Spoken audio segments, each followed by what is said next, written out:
Welcome back to another video. My name is Layla, and today we are going to be talking a little bit about what really goes into launching a business. I have been doing entrepreneurship for about what seems like I'd like to say about over 10 years, but the time has definitely gone by so fast that it feels like it just started yesterday. And throughout the years, I have gone and dabbled with different types of businesses, and I've pretty much kind of tried a lot of different businesses, as I should say. And so before I start anything, I just wanted to come on here and introduce myself first and foremost. My name is Layla, and I'm the owner of Divas & Co's, and I run a shop where I create handmade products that help you with your budgeting journey, from envelopes to stickers to trackers, anything that allows you to help you save money when it comes to saving money, I guess.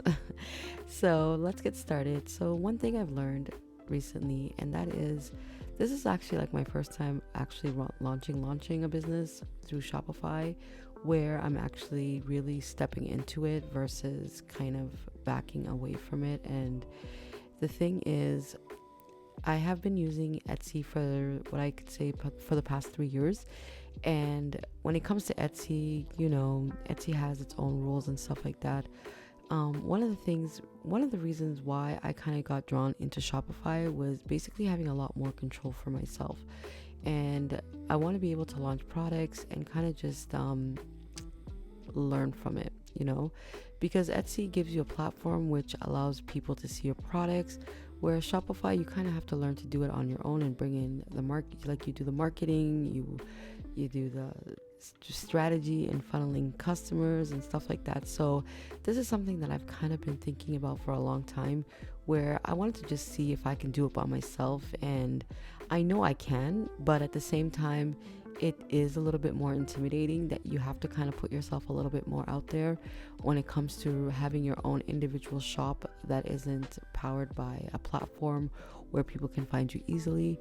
And it's also learning your ways around social media and learning about ads, and probably not trying to pay for ads, to be honest, because I have paid for ads in the past.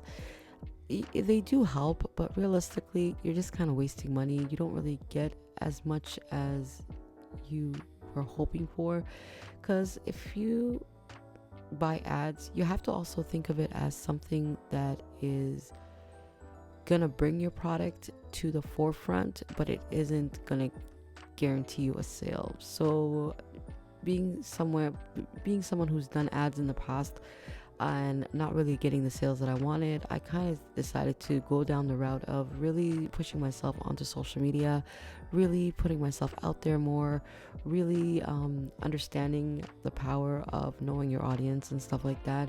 And I'm pretty confident to say that I have gotten there right now, where I am knowing who my audience is and who this benefits from, and also knowing that budgeting is pretty good niche to have when it comes to being a business owner. Because if you really think about it, we are living in a world where the economy is pretty much shit everywhere you look. Pardon my bad language, but you know what I mean. And I'm been a budgeter for what I would say from 2019 all the way now, which has been 6 years. And for 6 years, I have been really trying to master this for myself, so I can bring information that really benefits people. And also, not only have I been trying to build myself in budgeting and understanding how my budget works, knowing that sometimes it's not going to be working the way I want it to. Sometimes I'm going to go over, sometimes I'm going to go under.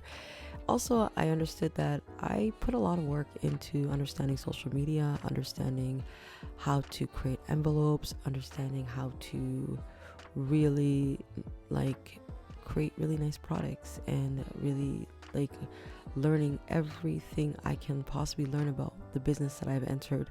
And a lot of the time has been research, but something that I still struggle with as a business owner is just that I feel that I don't know enough of anything, even though I know a lot.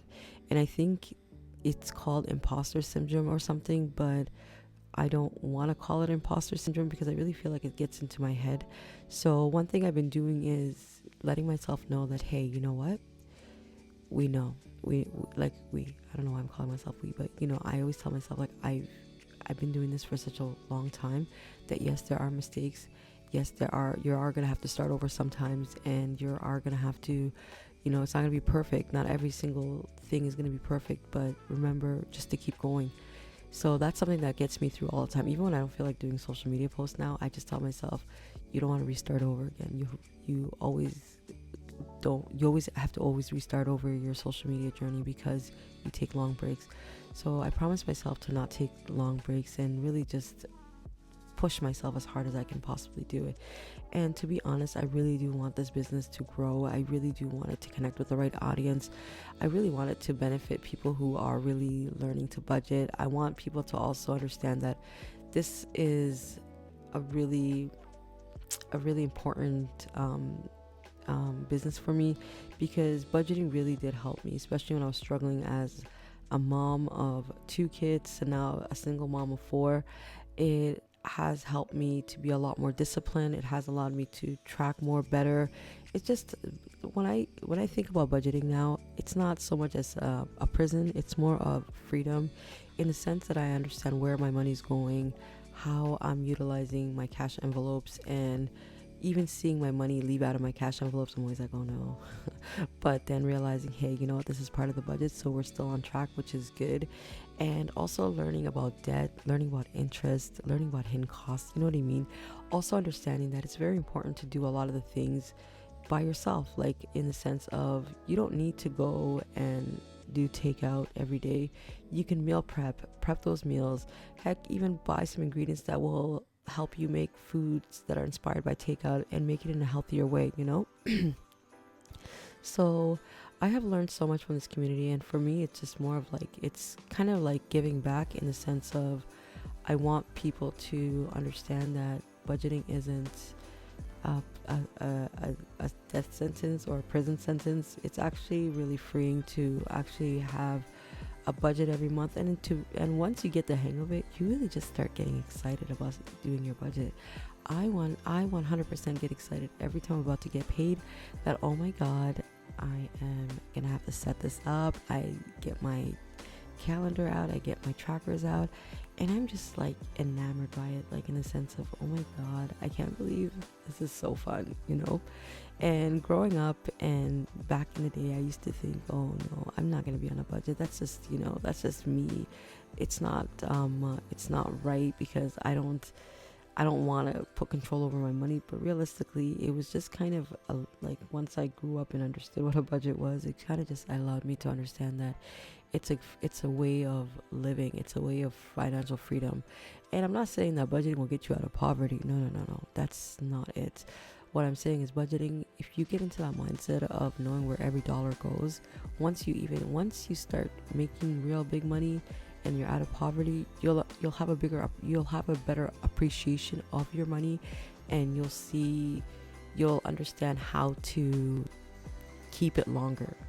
And the sooner you learn to live below your means, the better it'll be when you actually, get into that big business and you get into that big money, that you're going to look at yourself and be like, I don't need to spend this much for this. This is ridiculous. Like, I'm just going to continue doing how I used to live, and kind of maybe if you want to incorporate little things, but realistically, you're going to be a lot more mindful.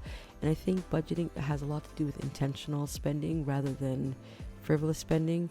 It's really just understanding your habits, and then also learning your bad habits when it comes to money. We all have bad habits when it comes to money. And I think we give money too much power, in the sense of, oh, money's there. Like for me, growing up with money, it went something like this. Oh, you know what? Money comes and goes. No, I don't like that mindset. Now that I've gotten older, you shouldn't think of money comes and goes. You should think money goes into places that I need it to go into.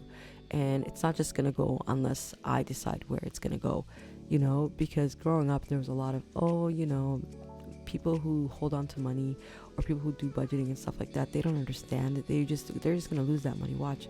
And I had this mindset where every time I would start to hold on to money, I would be like, why am I even holding on to it? It's just gonna leave me in somehow, some way, you know? And that is just toxic mindset with money. And reality is, we all have to understand that we do need money to survive, whether we like it or not.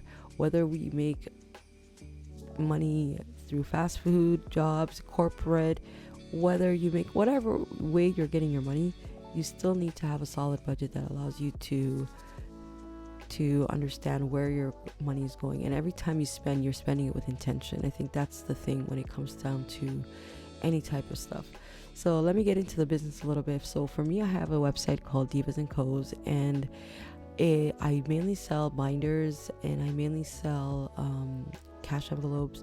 I will be putting back trackers. I kind of have to go through a redesign, and I've been kind of doing a rebranding of my business, and I kind of am on a journey right now where I want to grow this business, because I did grow it on Etsy, but I wasn't as consistent as I wanted to be, just because there's been so much going on, and I treat it like a side hustle when I should really just treat it like a real business, you know.